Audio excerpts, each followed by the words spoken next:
have 37 people, which is not very much. No, like in online, but we're online, so you should be able to see us here. I love the FDU. That's awesome. Yeah, there we go. Looking good. So let's try and get some more people online and be like, hey guys, we're back. We're online now. Like, sorry for the technical delay or something. Brian, tweet that. Get that out. If you want to tweet it, I'll just retweet it. So let's talk about that first. What's the importance of social media? 37 people, not very much. Let's put that on mute. What's the importance of social media in today's like startup world? Like, how important is Facebook and LinkedIn and like Twitter for like, getting a job and also like getting customers? So I think right now we're in a time where we've transitioned from the mainstream media being the only storytelling sort of organizations in the world to every single person being able to tell their story online for free or relatively free. It's really your cost is how much time and effort you want to put into shaping that story. And it's super important because right now, the first thing people do, like we have a heat map on our website, and the first thing people do is they scroll but we're online, so on our Twitter or our Facebook or Instagram. That is where they're able to actually assess who this person is because it's open, people can comment, your reputation is not only built by yourself, but by also what other people are saying about you. So if you can identify people who love you or your product and connect to them and give them meaningful stories or links or support, then you create a persona that obviously should mirror your real life. And then it's easy for people to assess who you are and then engage with you, whether they want to buy something or they want to hire you or they want to use you in one of their own stories. So I think it's instrumental. And Seth Godin has a book about it. You know, it's called Meatball Sunday. Yeah. And he talks about how the older organizations, they would basically make average products, TV, radio, newspaper, which is interruption marketing. And he talks about the new age of permission marketing, where people are actually going to give you permission to send them stories. And so if you're able to create a persona and a brand and a storytelling identity online that people are actually subscribing to you, then you now have direct access to them, and the return on investment is exponential, really, because it doesn't really cost you the same that traditional advertising does. All right, so let's take a moment first before we like dive more. I just want to first give a big thank you to FDU for hosting us. So we are at Fairleigh-Dickinson University, which was the first university that ever let us do a meetup or anything or like record. I think you were my first victim. Your little 30 seconds about you or your husband. But what was cool about that is that we got to give people a voice. So I started going around giving other Brazilians voices and sharing their stories. And now we've kind of transitioned into Vancouver startups telling their stories and trying to connect the world of programmers, designers, developers, people who are digital marketers wanting to work in tech in Vancouver and the Vancouver startup scene. So Mike, I wanted to bring him on for Brazil Canada Connect because I know that he has a very similar story to maybe somewhere where some of you want to go. He's an immigrant from Kenya who came here for university. Mm-hmm. And he just is one of the most prolific connectors, hustlers, and just kind of people who gets shit done to be very startup-y. Yeah. So yeah, I think that he's got a lot of insights, and we're just gonna start kind of quick conversation with him, and then we'll take some questions from everybody and maybe go around the table afterwards. So Mike, can you maybe tell us a little bit about what is My Green Space and how that all started? Yeah, so My Green Space is a platform to allow people to grow food at home confidently. And it started out of a hobby. My girlfriend and I in Kitsilano have been growing food for about 3 years. And the first year we just had a small box on our patio, a couple herbs, made some mistakes. We put the mint in the same box with everything else. It took over. Mint is very, very, it takes over the whole place. It's like the Mongols. And then we actually went to our front yard and we told our landlords we want to take over the front yard and put in some big boxes. And they weren't really taking care of it. And they blocked us that first year. In the second year, we just sent them an email and said, we're going to do this. We're going to share the fruits of our labor. It's happening. And it was amazing. We put in three by 10 boxes. And then one of our neighbors wanted a box. We added a box for him as well. And it was amazing. We were actually able to meet our entire building. So not only did we have fresh veggies for a month and a half, we saw, nice. Where our food was coming from. It was all organic, no pesticides. But it was a community catalyst that we couldn't have anticipated. We were out there in the garden, for 2 hours every day. A neighbor would show up. We'd talk to them. Another neighbor would show up. Both those neighbors would meet. people from our street would just come into our yard and start talking to us. And what I discovered was everyone has a real interest in growing food. You know, it's a very ancient practice that we've been doing. It's what's, you know, sustained us until we started living in these big cities.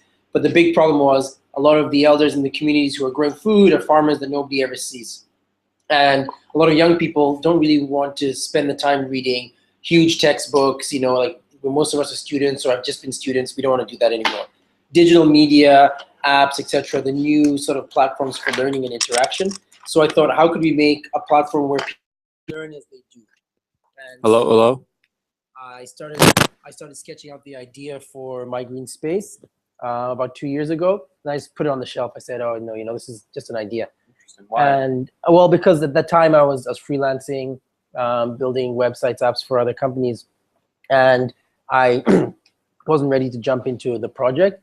But then as I talked to more and more people, and that's, you know, you talk about customer discovery, I just casually every week, every day being talking about, hey, I have this idea, and it was resonating with a lot of people. They're like, yeah, I have these pain points. I don't know when to start, when to plant.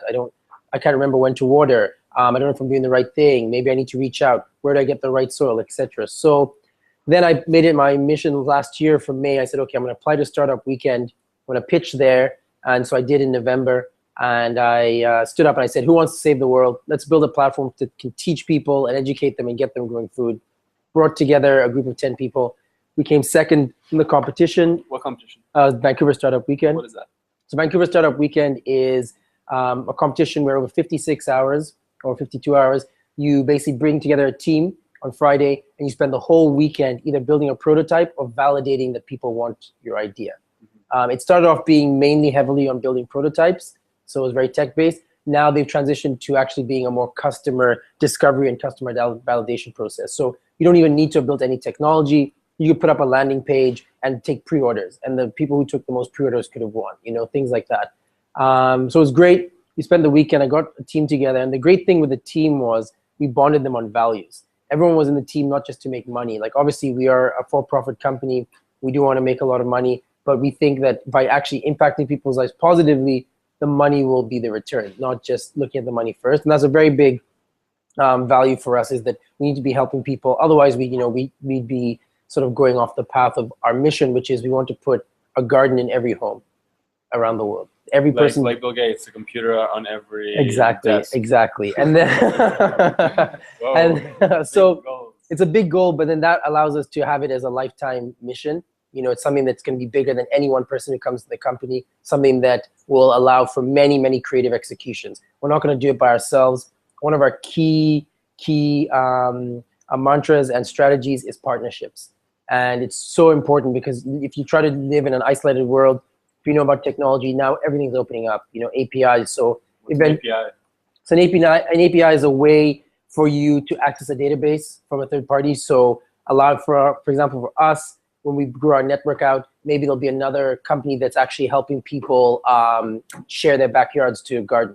So we could open up our members, just the way Facebook does. For example, when you log in with Facebook, other apps, potentially you could log in My Green Space and then sell your vegetables to Costco or things like that. So it's an application program interface is the actual literal meaning. It's the literal meaning, yeah. Some Vanhack English here.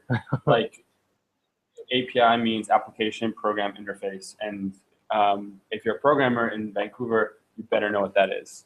Like if you want to get a job, know how to work with APIs. Because they're so important right now. You don't have to build anything, you just connect things. Exactly. I love Zapier. Have you been using Yes, that tool? I've been using Zapier, exactly, So yeah. What other tools do you like? I mean, I like tools like, for example, If This Then That is a good automation tool. Yeah. It allows you to, you know, so if someone follows you on Twitter, send me an email, or for example, if one of the tools I really like though now is, it's simpler than Zapier, is using Trello and Slack. So Slack is a communication tool, much like MSN Messenger and Facebook Messenger had a baby. And then, so that way it means that your team no longer has to send emails. We now send probably 5% of the emails that a regular company would send, because we just split in all of our tasks and activities into individual channels. So our meetings, our customer channel, our social media channel. And then what we do is we integrate our task management board, Trello. And Trello is a Kanban system. So what you do is you just have lists. You say to do, doing, done, follow up. So we just have different boards. So our marketing, our development boards. And then when someone moves a card, so to do, integrate Facebook login into app. We just move it from to do to doing, from doing to done, and then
I'm right on there. You also start discovering how far down the page people go.